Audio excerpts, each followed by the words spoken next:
नई बहू को मिला भुक्कड़ ससुराल। लड़के का परिवार अच्छा है, 3 नंद, माता पिता, साथ में 2 छोटे भाई भी हैं। लड़का इंजीनियर है और बहुत पैसे कमाता है। ये सुनते ही नैना के होश उड़ जाते हैं। 3 नंद, 2 छोटे देवर, ऊपर से सास ससुर के साथ मेरा पति, इतना बड़ा परिवार। अरे माँ, इतने बड़े परिवार में तो मैं परेशान ही हो जाऊंगी। काम भी करूं और उनके ताने भी अलग से सुनो। अरे बेटी, परेशान क्यों होती है? पंडित जी, मेरी बेटी के लिए ससुराल ऐसा दिखाओ जहां माता पिता और लड़का इकलौता हो, ताकि मेरी बेटी को ज्यादा परेशानी ना उठानी पड़े। चलिए, अगर ऐसी बात है तो ठीक है, मैं आपको एक अमीर घर का रिश्ता दिखाता हूँ। इकलौता बेटा है, साथ में माता पिता रहते हैं। नैना जैसे ही लड़के की फोटो देखती है, उसे लड़के की तस्वीर अच्छी लगती है। अरे लड़का तो अच्छा है, इकलौता है, परिवार भी छोटा है, और क्या ही चाहिए। माँ, मुझे लड़का पसंद है। ओहो पगली, चलो ठीक है, कोई लड़का तो तुझे पसंद आया। पंडित जी, अब आप इसी लड़के से मेरी बेटी के रिश्ते की बात चलाइए। हाँ हाँ बहन जी, बिल्कुल। फिर क्या था, पंडित उस अमीर घर में जाकर रिश्ते की बात कर लेता है। अब दोनों परिवार एक दूसरे से मिलने लगते हैं और उनका आना जाना लगा रहता है। बहुत जल्द शादी की तारीख भी निकल आती है। मुझे नहीं पता था कि इतनी जल्दी शादी की तारीख भी निकल आएगी। बेटी, अपने ससुराल में जाकर खुश रहना। खुश तो रहूंगी ही माँ, छोटा सा परिवार है, सुबह शाम रोटी, दोपहर में सोना, फिर रात को आराम करना। नैना को बहुत आसान लग रहा था, लेकिन वैसा होने नहीं वाला था। शादी होने के बाद जब वह अपने ससुराल आती है तो उसका ससुराल में घर बहुत बड़ा होता है, जिसमें उसे सफाई करने में ही बहुत ज्यादा समय लग जाता है। हे भगवान, अमीर घराने में तो आ गई, लेकिन यहाँ झाड़ू पोछा करते करते ही मेरी कमर टूट गई। तभी आवाज आती है, बहू, ओ बहू, अरे अभी तक तूने नाश्ता नहीं बनाया? नैना फटाफट सफाई करने के बाद अपनी सास के पास जाती है।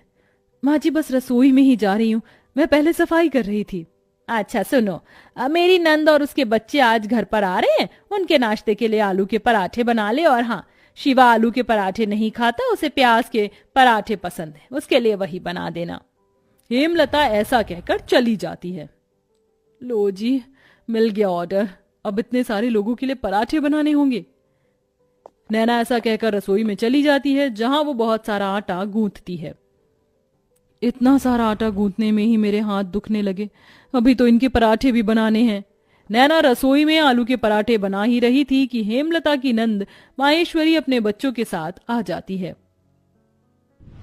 अरे वाह, सही समय पर आई हो नंद जी, गरम गरम पराठे बन रहे हैं।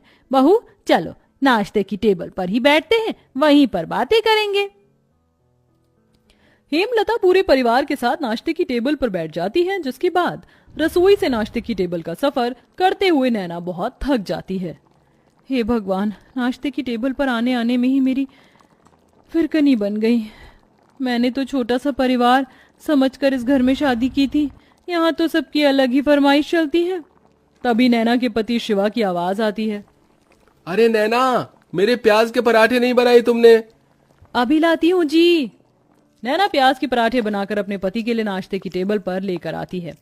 ये लीजिए प्याज के पराठे। तभी माहेश्वरी कहती है, बहू के हाथों से पहली बार खाना खा रही हूँ, बहुत स्वादिष्ट है ये पराठे, ये लो तुम्हारा शगुन। इस तरह माहेश्वरी नैना को शगुन देकर जाती है। सब लोग बहुत खुश होते हैं, लेकिन नैना बहुत ज्यादा थक जाती है। सबके सो जाने के बाद वो सबके जूठे बर्तन भी धोने लगती है। आज तो पूरा दिन हो गया, मुझे लेटने का समय ही नहीं मिला। नैना बर्तन धोने के बाद अपने कमरे में जाने ही वाली थी कि तभी उसके ससुर उसे कॉफी बनाने के लिए कह देते हैं। अरे सुनो बहू, जरा 1 कप कॉफी बना देना। अभी बनाकर लाती हूँ पिताजी। नैना दोबारा रसोई में जाती है और कॉफी बनाकर अपने ससुर जी के लिए लेकर आती है। आखिरकार उसे थोड़ी देर के लिए अपनी कमर सीधी करने को मिल जाती है, लेकिन फिर शाम की अलग फरमाइश शुरू हो जाती है। बहू, शाम के खाने में वेज बिरयानी, शाही कोरमा और चावल बना लेना। फिर से कोई आ रहा है क्या माँ जी घर पर? अरे नहीं, ये तो शिवा को बहुत पसंद है, इसीलिए बनवा रही हूँ। ठीक है माँ जी। अब शाम का खाना बनाने के लिए नैना फिर से रसोई में जाती है और खाना बनाते हुए खुद से ही कहती है, हे भगवान, कैसा परिवार मिला है मुझे। सुबह शाम मेरे ससुराल वालों को शाही पकवान ही चाहिए होते हैं, और इतने भुक्कड़ लोग हैं कि इन्हें हर थोड़ी देर में भूख लग जाती है। डिनर में इतना हैवी खाना कौन खाता है? मैं तो बेकार ही फंस गई इस घर में आकर। नैना ऐसा खुद से बोलते हुए खाना बनाती रहती है। उसे रसोई में बहुत गर्मी भी लगती है, लेकिन फिर भी वह खाना बनाती है। खाना तो बहू बहुत स्वादिष्ट लग रहा है, खुशबू से पता चल रहा है। हाँ हाँ, मेरी मेहनत जो लगी है, स्वादिष्ट तो होगा ही। नैना भी खाने की टेबल पर बैठकर खाना खाने ही वाली थी कि तभी किसी के आने की दस्तक होती है। हेलो गाइस, मेरे बिना ही खाना खा रहे हो? अरे बेटा चिराग, तुम यहाँ विदेश से कब लौटे? मेरे साथ मेरे कुछ दोस्त भी घर पर आए हैं। आज ही हम ऑस्ट्रेलिया से इंडिया आए हैं। कितने दिनों बाद तुझे देख रहा हूँ नैना। ये मेरे ताऊ जी का लड़का है, विदेश पढ़ने चला गया था बचपन में। मेरा जिगरी यार यही है।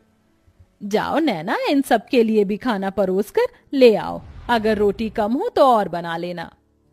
हेमलता ऐसा कहकर बेचारी नैना को फिर से रसोई में भेज देती है। नैना को खाने के साथ दोबारा से रोटियां भी बनानी पड़ती हैं और वो बहुत ज्यादा थक जाती है। सबको खाना खिलाते हुए उसी के लिए खाना नहीं बचता। ये लो, बस यही रह गया था, मेरे लिए थोड़ा भी खाना नहीं बचा। कैसे भुक्कड़ लोग हैं, एक बार भी मेरे बारे में नहीं सोचते हैं। नैना को बहुत बुरा लगता है। वो अपने कमरे में सोने चली जाती है। इसी तरह जब भी वह कुछ बनाया करती तो सारा खाना उसके ससुराल वाले ही खा जाते हैं और उसके लिए कुछ नहीं बचता। ऊपर से घर में मेहमानों का आना जाना लगा ही रहता है, जिसके चलते एक दिन नैना की बहुत ज्यादा तबीयत खराब हो जाती है।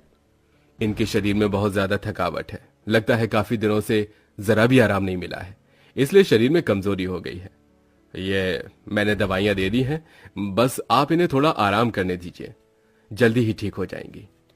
डॉक्टर की ये बात सुनने के बाद हेमलता को अपनी गलती का एहसास होता है और वह अपनी बहू के पास जाकर उससे कहती है, जब से तुम इस घर के अंदर आई हो सारे काम तुम ही देख रही हो। मैंने तो कोई काम नहीं किया है और ये भी नहीं सोचा कि तुम कितनी थक जाती होगी। मुझे माफ कर देना बहू, लेकिन आज से मैं भी तुम्हारी मदद करवाया करूंगी।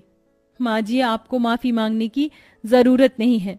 मैं इस घर की बहू हूँ और घर की जिम्मेदारी समझना मेरा फर्ज है।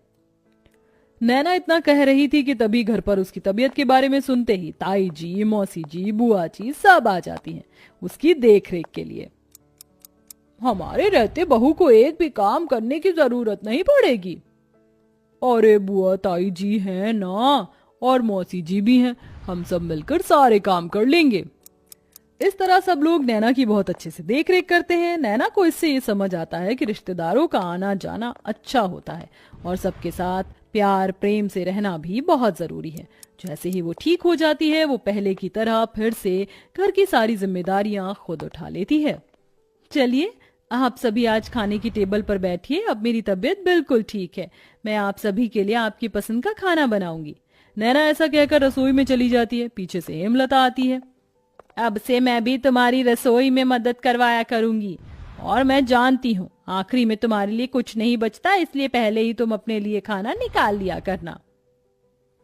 ये सुनते ही नैना को बहुत खुशी होती है और उसे अपनी माँ की याद आ जाती है, जिसकी वजह से उसकी आंखें भर आती हैं।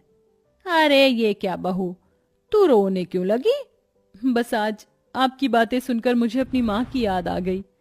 हेमलता उसे गले से लगा लेती है। इस तरह दोनों सास बहू मिलकर घर को संभालती हैं और एक साथ खुशी खुशी रहने लगती हैं।